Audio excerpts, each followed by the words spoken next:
Tina, Iya, Teh ada gambarnya. Oke, sudah muncul. Mantap. Sudah? sudah. Bismillah. Assalamualaikum warahmatullahi wabarakatuh. Terima kasih atas kesempatan yang telah diberikan. Baiklah, kami dari kelompok 4 akan mempresentasikan tugas mata kuliah perancangan kota terkait elemen-elemen perancangan kota menurut Hamid Sirfani. Sebelum itu, perkenalkan anggota dari kelompok 4. Yang pertama ada Muhammad Fikri Haikal, yang kedua ada saya sendiri, Dinorele Pratiwi, kemudian ada Saiful Anam, ada Manda Putri Ramadhani, ada Nuraisa, dan ada Fahris Farezi. Baiklah, kita langsung masuk ke pembahasan pertama terkait kajian literatur yang akan dijelaskan oleh Saudara Fikri. Kepada Fikri ya, Fikri, saya persilakan. Ya, baik. Terima kasih. Nah, jadi kelompok kami dalam mengerjakan tugas ini mengambil salah satu jurnal yang akan kami jadikan sebagai kajian literatur atau acuan kami dalam mengerjakan tugas. Nah, jurnal yang kami ambil yaitu berjudul Kajian Elemen Perancangan Kota pada Kawasan Kota Satelit yang dikerjakan oleh Nur Hidayat Nyala Jingga dan Lili Maulani. Pada penelitian ini, peneliti mengkaji 3 kawasan kota satelit yang berada di sekitar Jakarta, yaitu BSD City, Bintaro, dan Lipo Karawaci dengan menggunakan 8 elemen perancangan kota menurut teori Hamid Sirfani. Nah, penelitian ini dilakukan pada tahun 2019 dan hasil penelitian ini adalah terbagi menjadi 3, yaitu pada kawasan Bintaro belum sepenuhnya menerapkan 8 konsep elemen perancangan kota menurut Hamid Sirfani. Hal ini disebabkan oleh prinsip awal kawasan ini yang dikembangkan awalnya untuk permukiman, namun seiring berkembangnya zaman dan semakin berkembangnya roda perekonomian, maka kawasan ini dikembangkan lagi dengan penyediaan kawasan komersil. Sehingga untuk penerapan konsep 8 elemen ini pada kawasan Bintaro City belum diterapkan secara merata.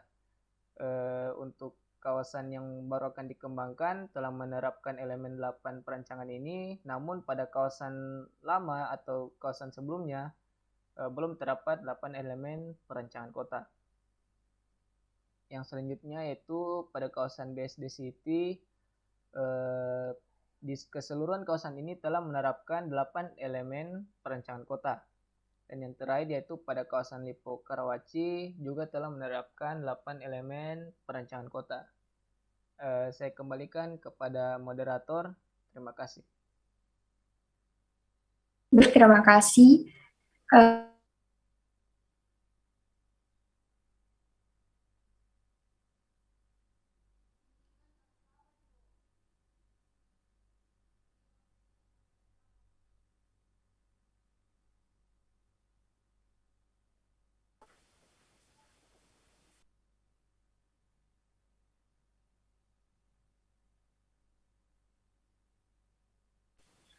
Teori elemen pembentuk kota. Menurut Hamid Sirfani, dalam setiap perancangan kota harus memperhatikan elemen-elemen perancangan yang ada sehingga nantinya kota tersebut akan mempunyai karakteristik yang jelas. Menurut Hamid Sirfani 1985. Nah, adapun elemen perancangan kota yaitu ada 8. Nah, di slide berikut ada 8 poin elemen perancangan kota. Yang pertama adalah tata guna lahan, yang kedua ada bentuk dan masa bangunan, yang ketiga ada sirkulasi dan parkir, yang keempat ada ruang terbuka, yang kelima ada area pedestrian, yang keenam ada aktivitas penduduk, yang ketujuh ada tanda-tanda, dan yang terakhir ada reservasi atau konservasi. Baiklah, kita akan masuk ke pembahasan dari 8 elemen perancangan kota. Yang pertama akan dijelaskan oleh Muhammad Fikri Haikal. Kepada Muhammad Fikri, saya persilakan. Baik, terima kasih. Nah, Hamid Sirfani dalam teorinya mengatakan bahwa terdapat 8 elemen perancangan kota. Salah satunya yaitu tata guna lahan. Tata guna lahan merupakan suatu pengaturan lahan dan keputusan untuk menggunakan lahan bagi maksud tertentu sesuai dengan peruntukannya. Dalam tata guna lahan ini, menurut Hamid Sirvani, tata guna lahan yang baik adalah tata guna lahan yang menerapkan konsep mixed land use plan sebagai alternatif dalam pembagian penggunaan lahan yang terbatas. Dan untuk masa yang akan datang, kebijakan mixed land use ini sangat baik dikarenakan apabila kita menerapkan mixed land use ini pada suatu kawasan dengan beragam aktivitas di dalamnya, kawasan tersebut tidak bersifat kaku dan dapat beraktivitas selama 24 jam. Nah, contoh di kanan ini terdapat beberapa contoh dari penggunaan lahan atau tata guna lahan. Yang pertama yaitu di kanan atas terdapat ilustrasi bagaimana penggunaan lahan diatur secara makro. Nah, yang kedua kanan bawah yaitu tata guna lahan secara mikro, dan yang terakhir pada bagian kiri yaitu tata guna lahan yang diatur pada suatu bangunan dengan menerapkan konsep mixed use. Jadi pada bangunan tersebut terdapat beberapa kegiatan yang ada di dalamnya, terdapat beberapa peruntukan yang ditata dengan sedemikian rupa sehingga kegiatan-kegiatan yang ada di dalam bangunan tersebut tidak saling mengganggu satu sama lain. Nah, slide berikutnya.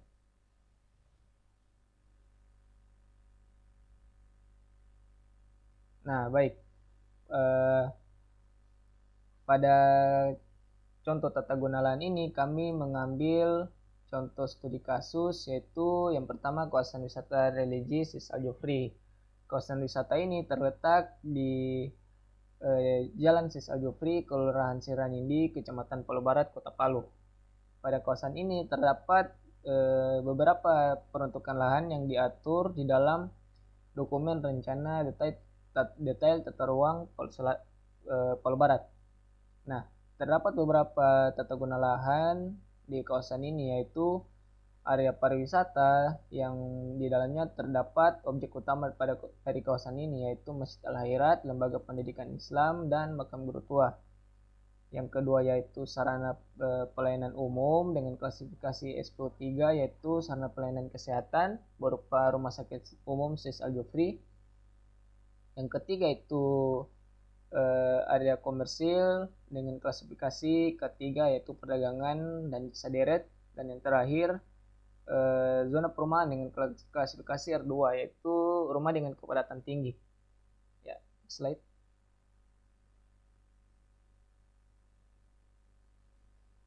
Ya, pada bagian ini kami melakukan observasi dengan mengunjungi kondisi langsung di lapangan.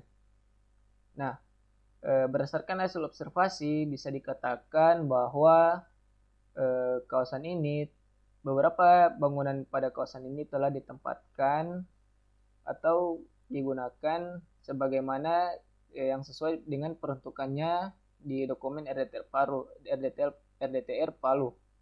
Namun pada beberapa titik, terutama di bagian koridor Jalan Sis Al Jufri yang menjadi fokus utama kawasan ini, masih terdapat beberapa tata guna lahan atau penggunaan lahan yang tidak sesuai, seperti terdapat rumah warga yang berada di pinggir jalan utama atau koridor Jalan Sis Al Jufri tersebut, yang dimana seharusnya di koridor jalan tersebut terletak kawasan perdagangan deret dan kawasan perumahan terletak di belakang area perdagangan dan deret. Namun di lapangan masih terdapat beberapa rumah yang terletak di pinggir jalan ini. Nah, slide.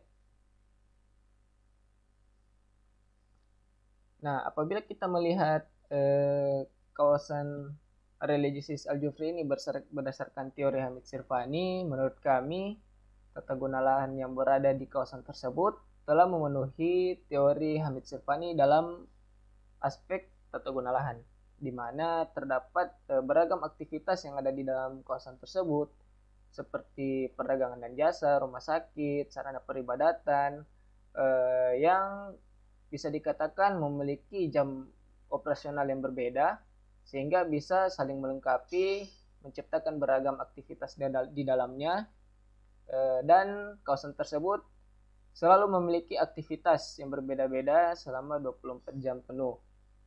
Nah, berikutnya.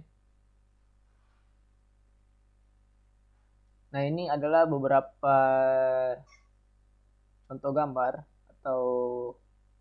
atau foto yang kami ambil dari kawasan tersebut, seperti Masjid Al-Khairat, perdagangan dan jasa deret.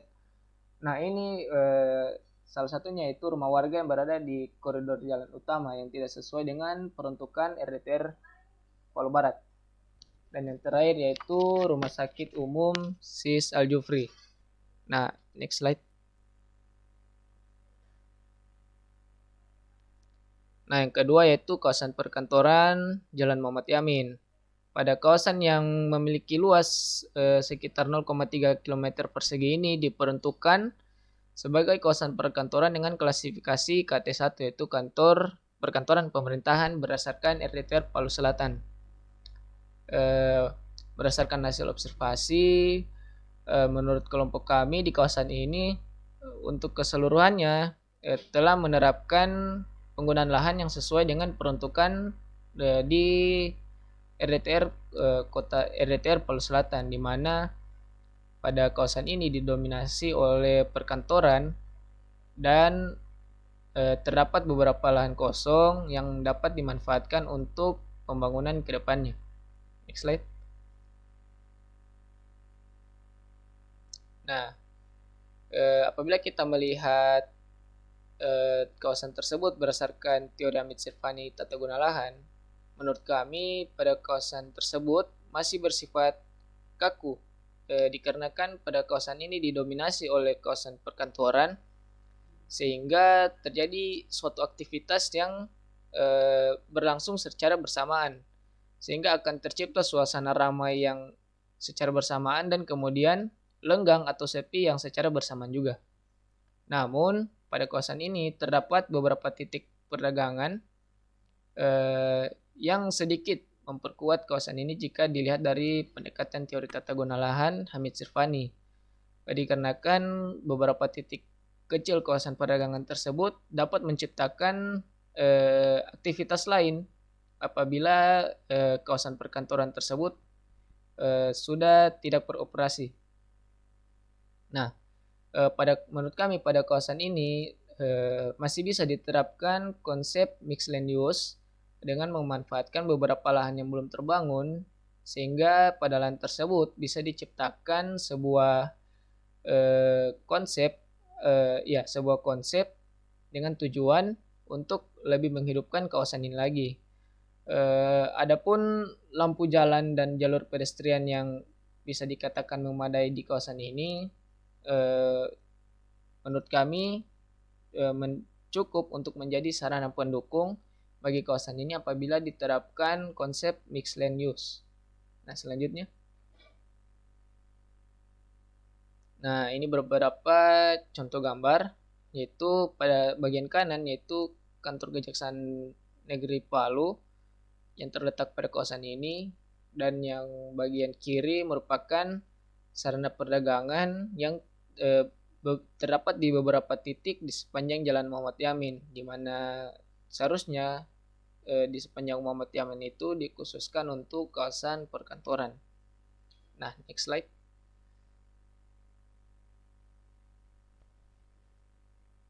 Nah, contoh yang terakhir yaitu kawasan perdagangan di Jalan I Gusti Ngurah Rai.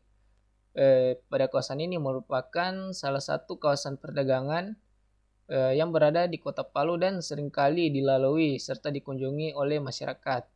Di sepanjang kawasan ini didominasi oleh perdagangan jenis deret yang sesuai peruntukannya apabila kita mengacu ke RDTR Palu Selatan. Namun pada kawasan ini terdapat salah satu fasilitas yang terbangun yang tidak sesuai dengan peruntukannya, seperti sarana pelayanan umum berupa tempat pengisian bahan bakar atau SPBU yang berada di kawasan ini. Next. Nah, apabila kita melihat kawasan ini secara dengan kacamata teori Hamid Sirfani, bisa dikatakan kawasan ini bisa menerapkan konsep beraktivitas 24 jam. Hal ini dikarenakan kegiatan sarana perdagangan di kawasan ini yang terus beraktivitas dari pagi hingga malam. Namun pada kawasan ini sarana pendukung aktivitas masih kurang maksimal, seperti tidak adanya jalur pejalan kaki atau jalur pedestrian, dan juga jaringan jalan yang rusak, serta lampu penerangan jalan yang kurang memadai di beberapa titik. Selain itu, konsep mixed land use belum diterapkan pada kawasan ini. Selanjutnya, nah ini beberapa contoh dari jenis perdagangan deret dan juga sarana pelayanan umum berupa SPBU yang terletak tepat di perempatan, sehingga seringkali menimbulkan kemacetan, yaitu antara arus kendaraan yang ingin melewati Jalan I Gusti ini dengan arus kendaraan yang ingin masuk dan keluar dari SPBU ini. Nah, selanjutnya.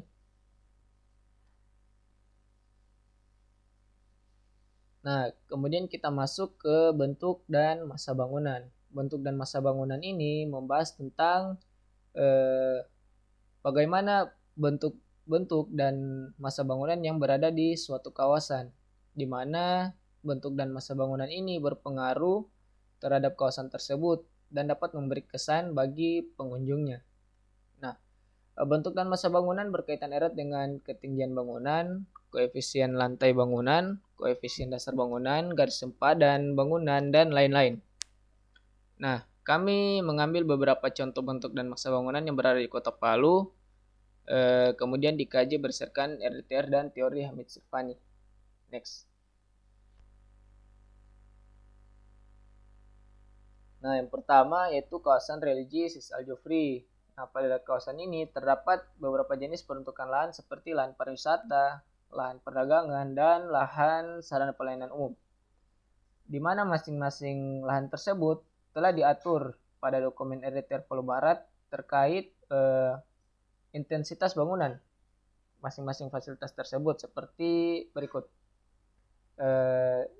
Yang diatur dalam dokumen tersebut adalah koefisien dasar bangunannya, tinggi bangunan maksimal, dan koefisien lantai bangunan.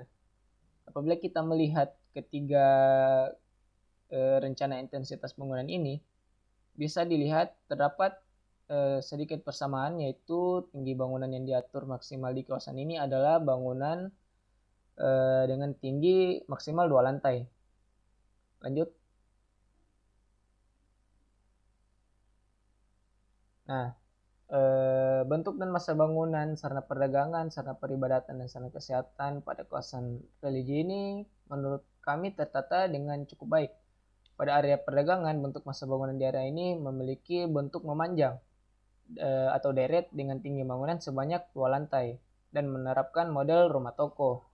Selain itu, pada kawasan area perdagangan ini telah menerapkan koefisien dasar bangunan dengan rentang 40-60%, sehingga pada tapak dari area tersebut menyisakan area terbuka atau void yang dapat dimanfaatkan untuk kegiatan lainnya, misalnya parkir pengunjung dan sarana terbuka hijau. Nah, untuk area lain seperti Masjid Al-Khairat dan Rumah Sakit Umum juga telah menerapkan pola bangunan tunggal dan memiliki tinggi bangunan sebanyak maksimal 2 lantai. Selain itu, sama seperti sarana perdagangan sebelumnya, di kedua fasilitas ini masih disediakan ruang terbuka yang dapat dimanfaatkan. Selanjutnya. Nah, ini adalah beberapa contoh dari beberapa bukti gambar yang kami ambil, yaitu pada perdagangan deret bisa dilihat di depan toko masih terdapat jarak antara depan toko dan juga pinggir jalan, sehingga area tersebut bisa dimanfaatkan sebagai area parkir. Nah, berikut juga beberapa gambar yang kami ambil dari Masjid Al-Khairat dan juga Rumah Sakit Umum Sis Al Jufri. Berikut. Nah, yang kedua yaitu kawasan perkantoran Jalan Muhammad Yamin, di mana kawasan perkantoran ini merupakan kawasan perkantoran prioritas dan apabila mengacu kepada RDTR Palu Selatan, kawasan ini telah diatur intensitas bangunannya seperti berikut, yaitu koefisien dasar bangunan sebesar 65%, tinggi bangunan maksimal 3 lantai, dan koefisien lantai bangunan sebesar 1,95. Next. Apabila kita melihat kondisi existing perkantoran pada kawasan ini, maka bisa dikatakan bentuk dan masa bangunan perkantoran yang ada di perkantoran ini telah sesuai dengan dokumen RDTR Palu Selatan. Dikarenakan beberapa kantor yang berada di daerah ini memiliki jumlah lantai maksimal 3 lantai. Selain itu, pada keseluruhan tapak perkantoran ini telah menerapkan koefisien dasar bangunan sebesar 65%, sehingga area terbuka yang berada di sekitar bangunan tersebut bisa dimanfaatkan sebagai tempat parkir dan lain-lain. Apabila kita melihat kawasan ini secara keseluruhan, perkantoran yang berada di kawasan ini memiliki konsep bangunan tunggal dan tertata dengan rapi. Setiap perkantoran menerapkan garis sempadan bangunan yang cukup jauh dari as atau tengah jalan, sehingga ke depannya ketersediaan ruang antara bangunan dan jalan tersebut dapat dimanfaatkan sebagai peningkatan sarana jalur pedestrian atau pelebaran jalan dan lain-lain. Next. Nah, berikut beberapa contoh gambar dari kantor kejaksaan yang baru saja selesai pembangunannya. Bisa kita lihat terdapat space yang cukup jauh dari depan bangunan kantor kejaksaan tinggi ke jalan utama Muhammad Yamin, seperti halnya juga Bapeda Provinsi dan juga kantor Badan Pusat Statistik, di mana ketiga bangunan ini menerapkan ketinggian 2 sampai 3 lantai. Next. Nah, yang terakhir yaitu kawasan perdagangan di Jalan I Gusti Ngurah Rai, di mana kawasan ini memiliki luas sebesar 0,25 km persegi. Apabila kita mengacu pada RDTR Palu Selatan, kawasan ini diperuntukkan sebagai kawasan perdagangan dengan jenis deret, sehingga pada dokumen RDTR tersebut telah diatur ketentuan intensitas bangunan perdagangan dan jasa jenis deret yang diatur dalam kawasan ini, dengan ketentuan koefisien dasar bangunan sebesar 80%, tinggi bangunan maksimal 6 lantai, dan koefisien lantai bangunan sebesar 4,8. Next. Nah, apabila kita mengkaji kawasan ini dengan sudut pandang bentuk dan masa bangunan, maka bisa dilihat sebagian besar bangunan sudah menerapkan ketentuan intensitas bangunan yang telah diatur di dalam dokumen RDTR tersebut. Untuk bentuk bangunan sendiri, bentuk bangunan ini menerapkan konsep deret dengan konsep rumah toko dan memiliki tinggi bangunan maksimal 3 lantai. Selain itu, pada beberapa ruko tersebut masih menyediakan sebagian lahan terbuka yang dijadikan parkir untuk pengunjung toko tersebut, sehingga bisa dikatakan toko tersebut tidak memanfaatkan KDB maksimum yang diatur mencapai 80% dari luas tapak. Namun di beberapa bagian lain terdapat beberapa bangunan yang pola bangunannya tidak teratur dan tidak menerapkan ketentuan intensitas bangunan di atas. Contohnya seperti masih terdapat beberapa jenis bangunan perdagangan yang bagian depannya atau fasad bangunannya terlalu rapat ke jalan raya sehingga tidak menerapkan GSB yang baik dan mengakibatkan suasana yang sesak apabila kita melewati area tersebut. Salah satu solusi yang bisa dilakukan adalah dengan menerapkan konsep setback atau pemunduran depan bangunan agar terciptanya area yang luas, area yang terbuka, yang dimana area tersebut dapat dimanfaatkan ke depannya baik sebagai area terbuka hijau maupun sebagai jalur pedestrian. Next.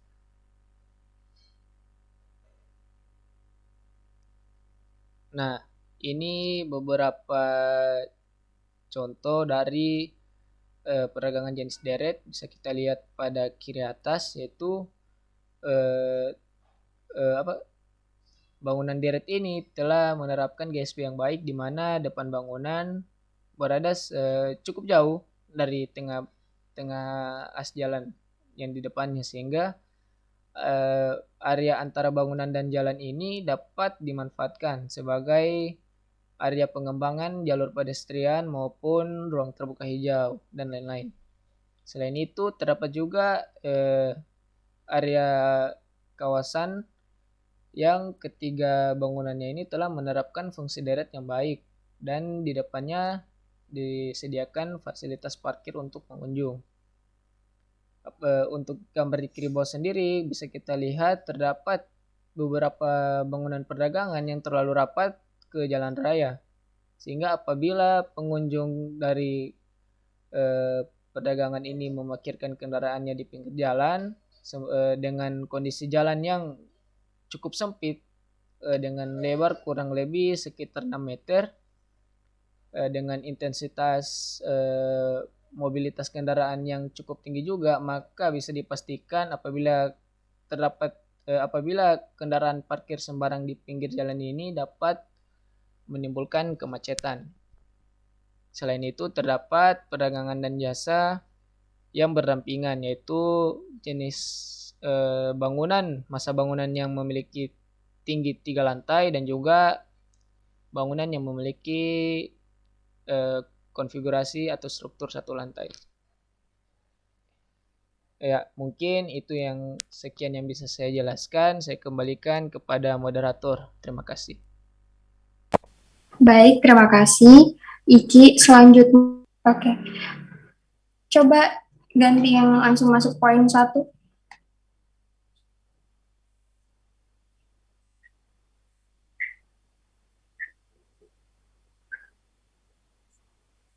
Oke, sudah terlihat.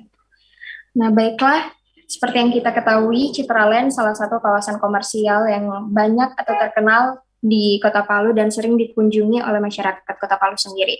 Nah, Citraland merupakan salah satu tempat yang menerapkan kriteria elemen sirkulasi dan parkir. Nah, dapat kita lihat bahwa elemen sirkulasi dan parkir di Citraland itu sudah baik atau sudah memadai. Nah, karena ada beberapa kriteria dalam penerapan sirkulasi dan parkir yang menurut Hamid Sirvani ini dalam terapannya di Citraland Kota Palu sendiri, yaitu sirkulasi di Citraland Kota Palu dilengkapi dengan struktur dan tempat parkir khusus yang memadai. Nah, dan strukturnya itu berbentuk huruf U. Kemudian sirkulasi terdiri dari jaringan jalan lokal, yang mana jaringan jalan ini menghubungkan antara sirkulasi keluar masuk pada kawasan Citraland. Kemudian jaringan jalan yang merupakan ruang terbuka mendukung citra kawasan dan aktivitas pada kawasan. Dan yang selanjutnya orientasi jalan juga mendukung, seperti tempat parkir pada kawasan Citraland itu mudah diakses oleh pengguna.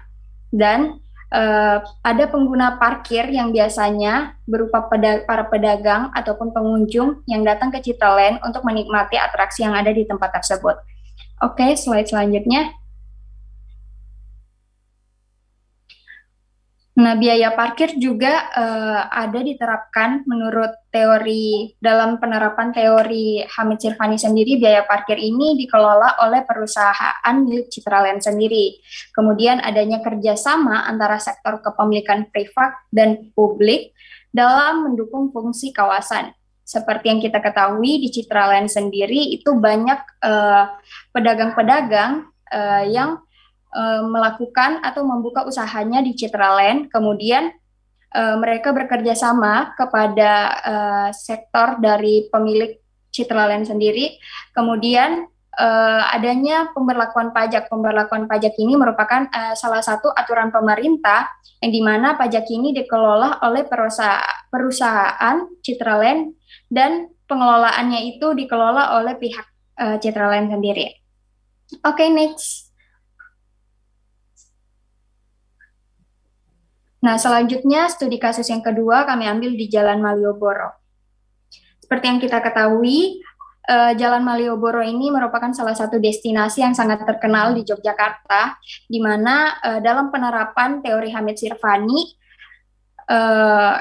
salah satu elemennya, elemen sirkulasi dan parkir ini diterapkan di Jalan Malioboro seperti kapasitas sirkulasi dan parkir ini lebih legible atau dapat lebih mudah terlihat dan dibaca oleh pengunjung.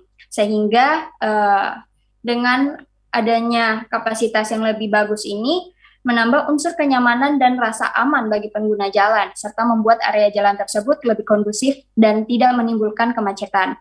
Namun, seiring dengan perkembangannya waktu dan seiring dengan bertambahnya pengguna kendaraan pribadi, area jalan ini biasanya cukup padat pada waktu-waktu tertentu seperti waktu jam makan siang ataupun jam pulang kerja. Kemudian keberadaan sirkulasi dan parkir mendukung aktivitas pada kawasan perdagangan. Sehingga, mohon maaf, sehingga pada kawasan perdagangan di Jalan Malioboro ini, lokasi ini sangat terkenal untuk menjadi lokasi destinasi wisata di Yogyakarta. Oke, next, Kak.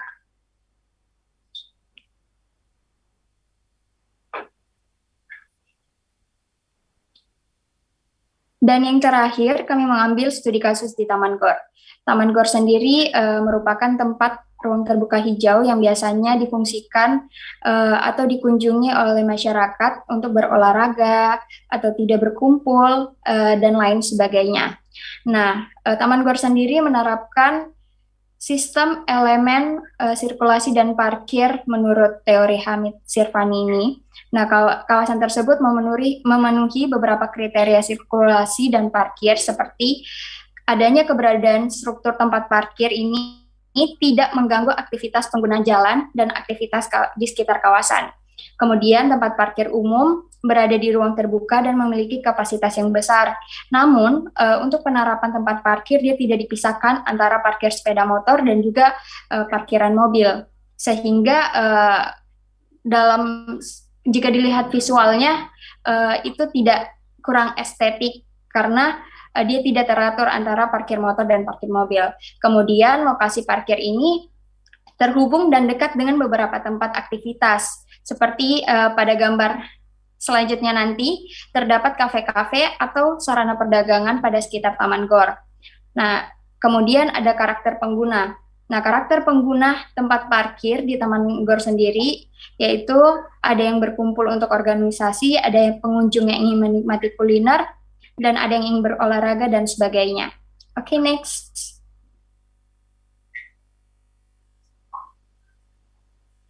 Nah, selain itu, sirkulasi di Taman Gor ini terdiri dari sistem jaringan jalan lokal, ada sistem jaringan sekunder, dan yang mana sistem jaringan jalan sekunder ini berada di Jalan Muhammad Hatta, sedangkan sistem jaringan jalan lokal terhubung dengan Jalan Chairil Anwar dan Jalan Teratai. Kemudian orientasi jaringan jalan atau sirkulasi dan parkir juga legible terhadap pengguna jalan karena mudah terlihat atau mudah dibaca dan mudah dicapai dengan menggunakan alat transportasi roda 2 maupun roda 4. Kemudian adanya jaringan jalan yang mendukung citra kawasan sebagai ruang terbuka hijau dengan memberikan akses dan kapasitas yang lebih efisien dan efektif bagi penggunanya. Nah, seperti yang kita ketahui, kalau di daerah Taman Gor sendiri itu jarang terjadi kemacetan karena kapasitas jalannya sudah lebih baik dan dapat memberikan dampak yang bagus atau baik kepada pengguna jalan. Baiklah, itu saja dari saya. Selanjutnya saya lanjutkan kepada teman saya. Next, Kamanda.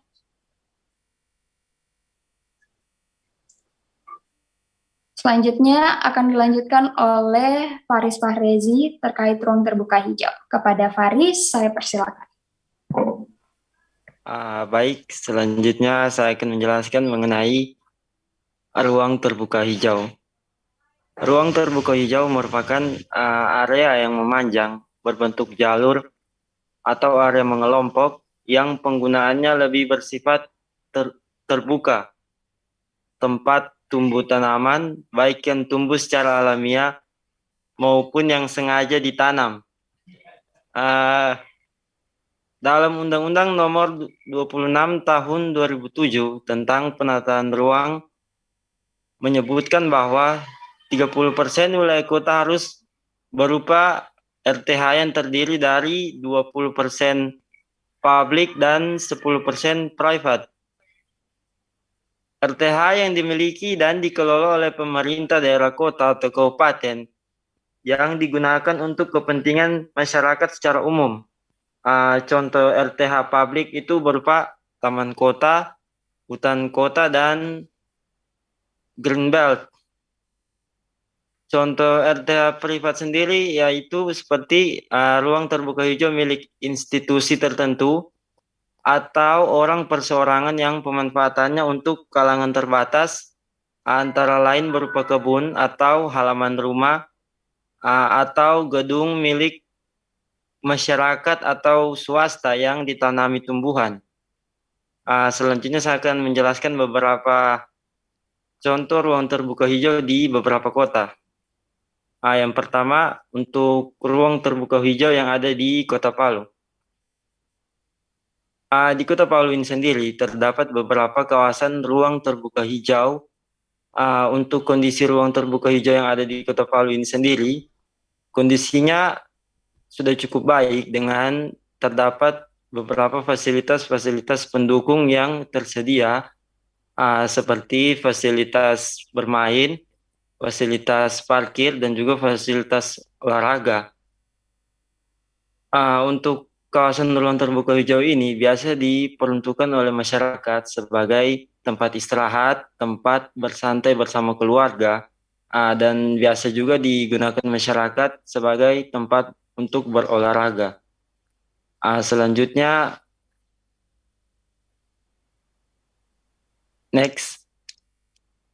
selanjutnya untuk kawasan ruang terbuka hijau yang ada di Kota Bandung. Kota Bandung ini merupakan salah satu kota di Indonesia yang mempunyai indeks pengembangan yang cukup tinggi. Salah satu pengembangan infrastruktur yang ada di Kota Bandung yaitu infrastruktur ruang terbuka hijau. Untuk kawasan ruang terbuka hijau yang ada di Kota Bandung ini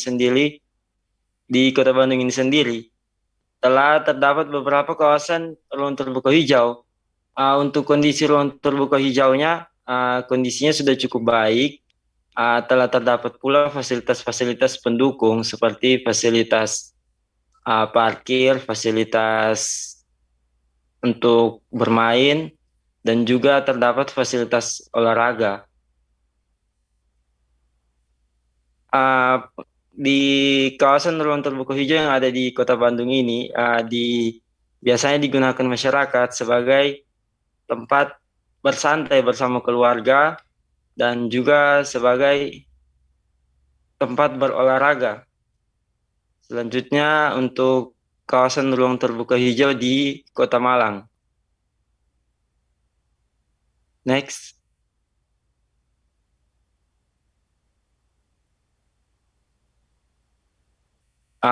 Untuk kawasan ruang terbuka hijau di Kota Malang ini sendiri, Kota Malang merupakan salah satu kota di Indonesia yang dikenal sebagai salah satu kota yang terkenal asri dalam aspek lingkungannya. Oleh karena itu, di Kota Malang ini sendiri terdapat cukup banyak kawasan ruang terbuka hijau yang tersedia. Untuk kondisi kawasan ruang terbuka hijau yang ada di Kota Malang ini, khususnya kawasan ruang terbuka hijau hutan Kota Malabar Malang, itu sudah sangat baik dengan telah tersedianya fasilitas-fasilitas pendukung seperti fasilitas bermain untuk anak-anak, fasilitas penerangan seperti lampu penerangan taman, terdapat juga fasilitas musola dan fasilitas olahraga. Untuk kawasan ruang terbuka hijau hutan Kota Malabar Malang ini biasanya dipergunakan masyarakat, baik masyarakat setempat atau masyarakat yang berada dari luar kota sebagai tempat liburan, tempat bersantai bersama masyarakat, dan juga pastinya digunakan oleh masyarakat sebagai tempat untuk berolahraga. Sekian, saya kembalikan ke moderator.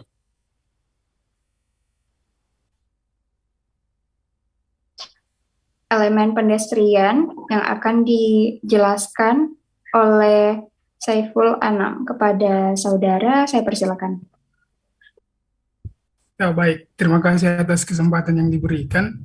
Pada kesempatan kali ini saya akan menjelaskan area jalur pedestrian yang masuk dalam salah satu elemen rancang kota. Pertama-tama di sini saya akan menjelaskan pengertian umum dari area pedestrian itu sendiri. Menurut Departemen Pekerjaan Umum tahun 1999, jalur pejalan kaki merupakan lintasan yang diperuntukkan untuk pejalan kaki yang bertujuan untuk memberikan keamanan dan kenyamanan pelayanan kepada para penggunanya. Jalur pejalan kaki sendiri dapat berupa trotoar, penyeberangan sebidang, dan penyeberangan tidak sebidang. Ya, next. Ya, di sini saya mengambil 3 contoh kasus. Yang pertama yaitu Malioboro. Untuk jalur pedestrian yang ada pada kawasan Malioboro sendiri, saat ini terbilang cukup baik dan memadai untuk digunakan oleh para pejalan kaki. Menurut salah satu jurnal yang menjadi bahan bacaan kami, sudah terdapat beberapa fasilitas penunjang pada jalur pedestriannya, seperti tersedianya street furniture atau kursi taman, tempat sampah, jalur penyandang disabilitas yang terdapat pada tengah-tengah jalur pedestriannya. Dan jalur pedestriannya sendiri sudah lebar dan juga terdapat beberapa pepohonan yang membuat para pejalan kaki tidak merasa kepanasan saat melintasi jalur tersebut. Dan juga mereka akan merasakan keamanan karena jalur pedestriannya sudah terpisah dari jalur pengendara bermotor. Dapat dilihat pada gambar di samping. Ya, untuk contoh kasus yang kedua, yaitu saya mengambil jalur pedestrian yang ada pada kota Bandung. Ya, untuk pada saat ini, sudah jalur pedestrian yang ada pada kota Bandung sendiri sudah cukup baik dan memadai untuk digunakan oleh para pejalan kaki. Karena pada jalur-jalur pedestrian tersebut, sudah terdapat beberapa fasilitas guna menunjang para pejalan kaki yang melintasi jalur tersebut. Ya, berdasarkan teori Hamid Sirvani, terdapat beberapa indikator guna memberi kesan aman dan nyaman bagi para penggunanya. Untuk lokasi yang menjadi fokus utama kami, sudah terdapat beberapa fasilitas penunjang seperti tempat pembuangan sampah, jalur bagi penyandang disabilitas, dan juga terdapat beberapa RTH untuk memberikan kesan aman yang sejuk bagi para pengguna jalur pedestrian tersebut. Ya, next. Ya, untuk contoh terakhir, di sini saya mengambil contoh kasus yang berada pada kota Surabaya. Ya, untuk pada saat ini jalur pedestrian yang ada di kota Surabaya sendiri terbilang sudah cukup baik. Akan tetapi dari segi fasilitas masih belum memadai guna menunjang para pejalan kakinya. Ya, untuk fasilitas yang belum ada, salah satu contohnya adalah untuk jalur bagi penyandang disabilitas belum tersedia, dan akan tetapi estetika jalur pedestrian tersebut memiliki nilai lebih untuk membuat para penggunanya merasa nyaman dan memberikan kesan yang sejuk dan bebas dan leluasa dari jalur pengendara motor. Ya, mungkin hanya itu yang bisa saya paparkan. Selebihnya saya kembalikan kepada moderator. Baik, terima kasih Saiful Anam. Selanjutnya, terkait elemen aktivitas pendukung yang akan dijelaskan oleh Saudari Manda Putri Ramadhani. Kepada Saudari Manda, saya persilakan. Baik, terima kasih. Di sini saya akan menjelaskan mengenai aktivitas pendukung.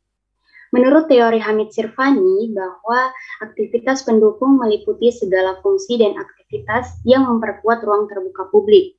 Pendukung aktivitas tidak hanya berupa sarana pendukung pedestrian way atau plaza, tetapi juga antar fungsi dan guna elemen kota yang dapat membangkitkan aktivitas seperti pusat perbelanjaan, taman rekreasi, alun-alun, dan sebagainya.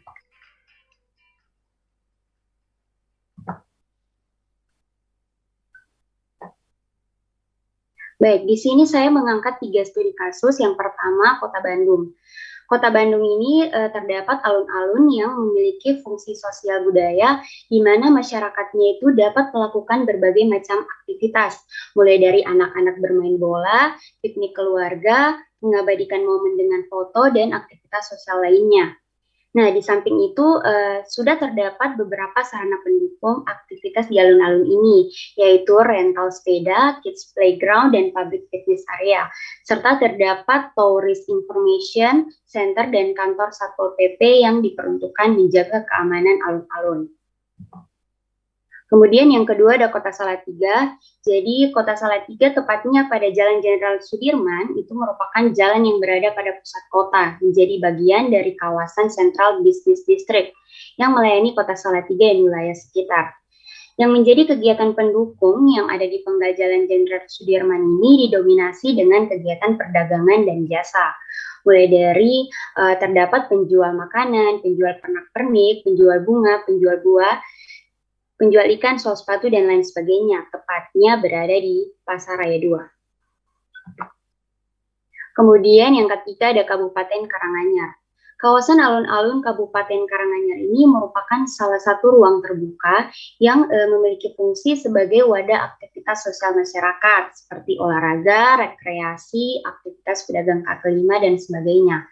Nah, yang menjadi kegiatan pendukung di kawasan ini yaitu adanya keberadaan pedagang kaki lima yang disebabkan oleh adanya aktivitas sosial masyarakat. Namun, keberadaan PKL di kawasan ini belum tertata dengan rapi, sehingga menyebabkan PKL menempati beberapa area di jalur pedestrian. Hal ini yang dapat mengganggu kenyamanan dan keamanan bagi pejalan kaki dalam menggunakan jalur pedestrian. Terima kasih. Ya, sekian yang dapat saya sampaikan. Saya kembalikan kepada moderator. Baik, terima kasih Manda. Selanjutnya terkait tanda-tanda atau signex yang akan dijelaskan oleh Nuraisa. Kepada Saudari Nuraisa, saya persilakan.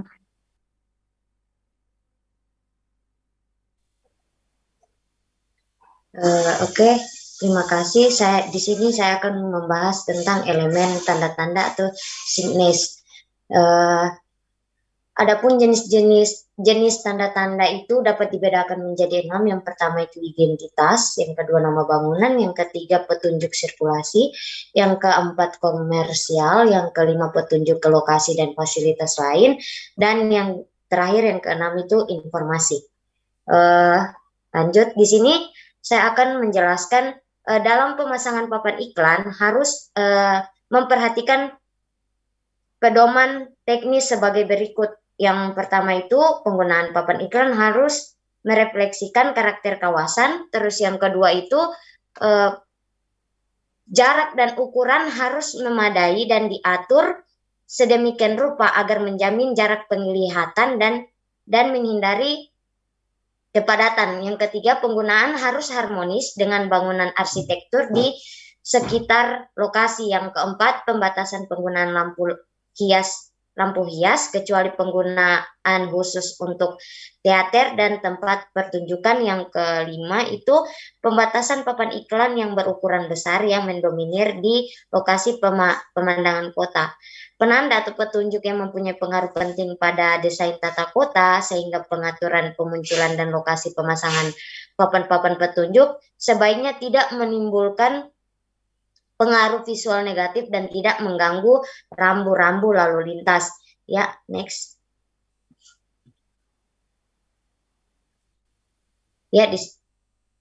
Adapun studi kasusnya yang pertama itu kawasan Bintaro yang dimana di kawasan Bintaro cukup baik, hanya saja tidak didesain agar lebih baik dengan mengatur jarak dan ukuran sehingga menjamin jarak penglihatan dan menghindari kepadatan kendaraan.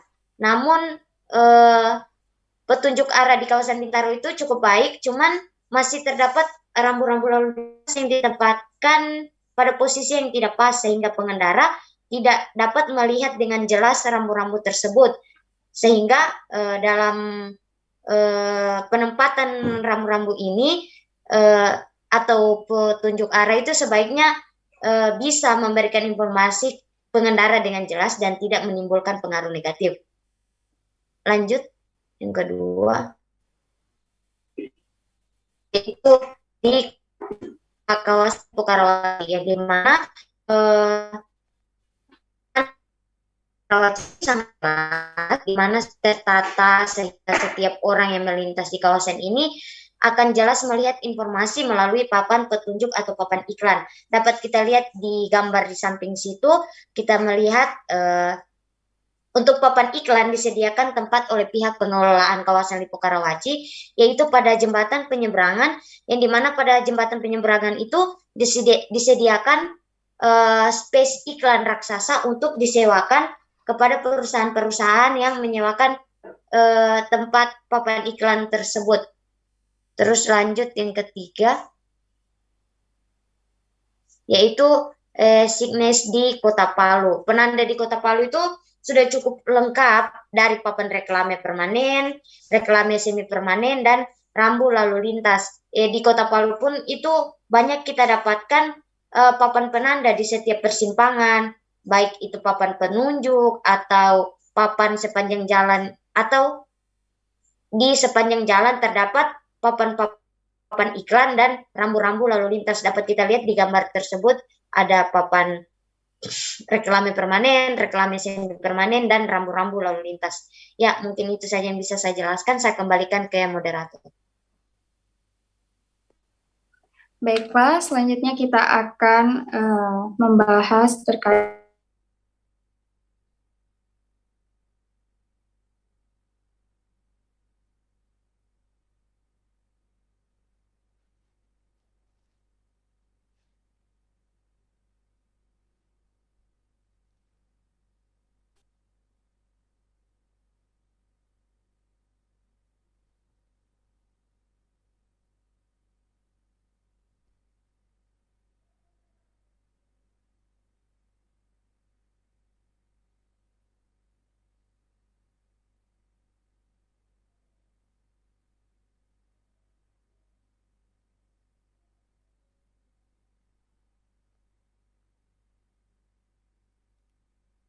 Silakan Dina, boleh dilanjut. Sepertinya sudah stabil. Mohon maaf ada gangguan jaringan. Baiklah, untuk preservasi akan dijelaskan oleh Saiful Anam terkait preservasi studi kasus yang pertama. Kepada Saiful Anam, saya persilakan. Ya, baik. Assalamualaikum warahmatullahi wabarakatuh. Di sini saya akan menjelaskan preservasi dalam sudut pandang rancang kota. Preservasi dalam perancangan kota sendiri merupakan suatu bentuk perlindungan terhadap lingkungan atau tempat tinggal yang ada dan urban place. Seperti halnya perlindungan terhadap bangunan, manfaat dari adanya preservasi antara lain peningkatan nilai lahan, peningkatan nilai bangunan, menghindari dari penghasilan bentuk dan fungsi karena aspek komersial, dan peningkatan pendapatan dari pajak dan retribusi. Ya, baik, next. Untuk salah satu studi kasus yang kami ambil, yaitu berada pada Kota Palu, tepatnya Gedung Juang Kota Palu. Pada kawasan Jalan Cempaka terdapat bangunan cagar budaya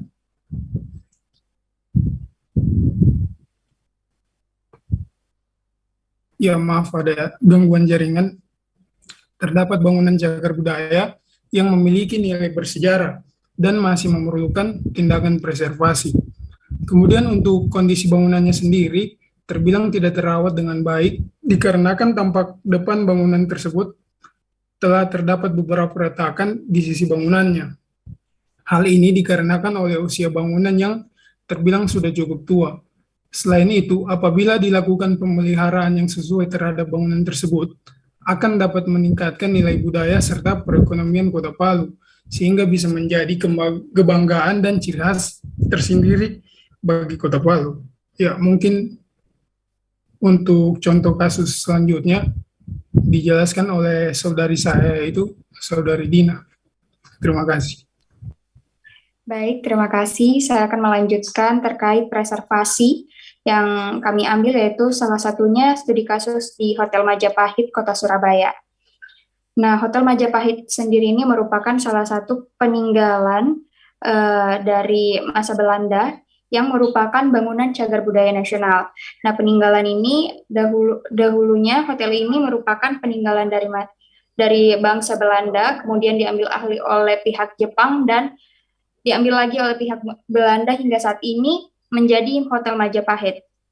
Nah, hotel ini merupakan hotel yang masih beroperasi saat ini dan tetap mempertahankan nuansa bangunan yang lama, yang memberikan memorial kembali ke masa lalu yang tenang dan romantis.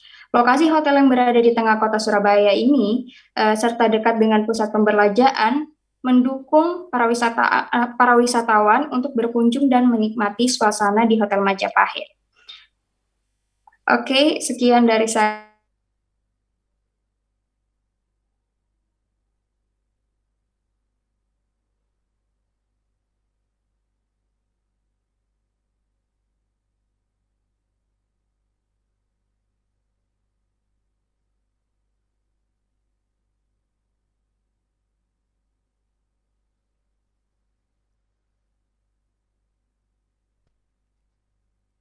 Oke, moderator, mungkin bisa dilanjut mic-nya.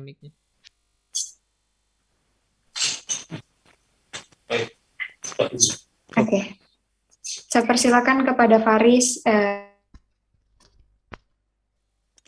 Oke, selanjutnya saya akan menjelaskan mengenai preservasi yang ada di Kota Bandung, khususnya yang ada di kawasan Jalan Braga.